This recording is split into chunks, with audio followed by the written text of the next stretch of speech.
නිවාඩු දවසේ ගෙදර ඉන්න බැරුව අපි තීරණය කරා පොඩි ට්‍රිප් එකක් යන්න. යන්නේ කොහෙද කියලා අදහසක් තිබ්බෙත් නැහැ. කෝකටත් කියලා බයිසිකල් දෙක ස්ටාර්ට් කරගෙන අපි අකුරැස්ස පාරට දැම්මා. අකුරැස්සට ආවට පස්සේ අපි දැක්කා දෙනියායට තව පොඩ්ඩයි කියලා.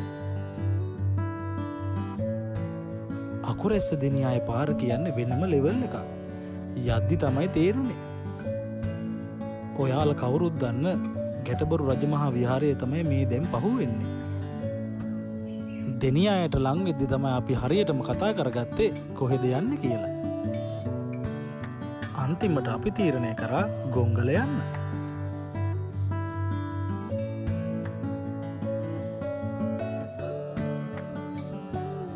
ඔය ඇතින් පේන්නේ ගොංගල කඳු වැටි.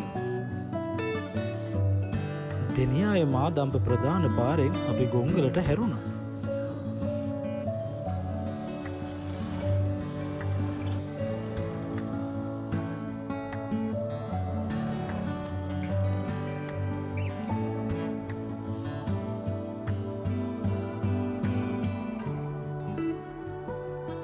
ඔය පහලින් එන්නේ වෙන කවුරුත් නෙවෙයි අපිම තමයි. මේ කෑල්ල ගන්න ගහක බඩ ගන්නත් උනා.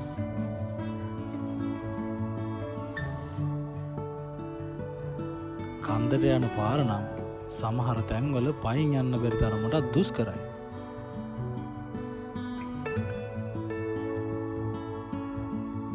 බයික් දෙකේ ආපු අපිටත් එන්න පුළුවන් වුණේ උපරිම මෙතනට විතරයි. එතනින් එහාට ඉතින් යන්න උනේ මෙන්න මේ විදියට.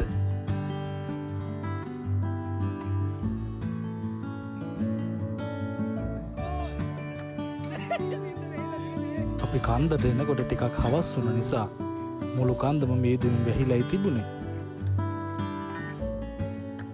මෙතනින් එහාට යන්න වෙන්නේ ඉතින් කැලෙන් තමයි.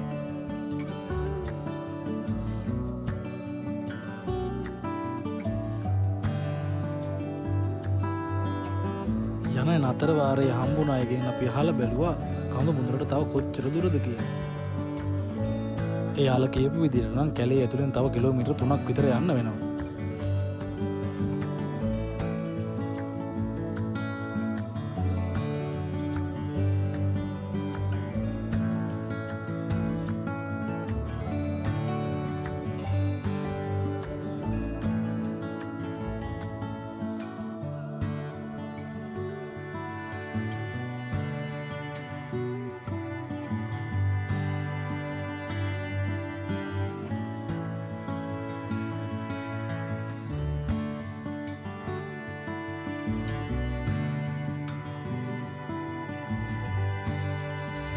කැලේ මැදින් පැයක විතර ගමනකින් පස්සේ අපි අපේ ගමනාන්තයට ආවා.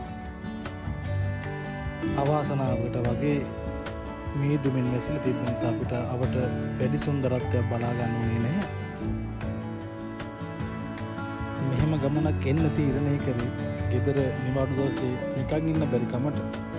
ඉතින් එද්දි තමයි තීරණය කරේ වීඩියෝ එකක් කරන්න ඕන කියලා. එහෙම හිතලා අපි ළඟ තිබ්බ අවම පහසුකම් යටතේ තමයි මේ වීඩියෝ එකට අවශ්‍ය වීඩියෝ ක්ලිප්ස් ටික අපි එකතු කරගත්තේ. වීඩියෝ එකේ ගොඩක් අඩුපාඩු ඇති.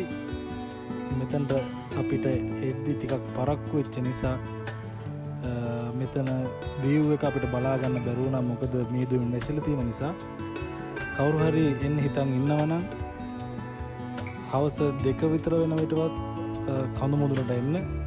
එහෙනම් ගිහින් එන්නම් තවත් වීඩියෝ එකකින් අපි හමු වෙමු.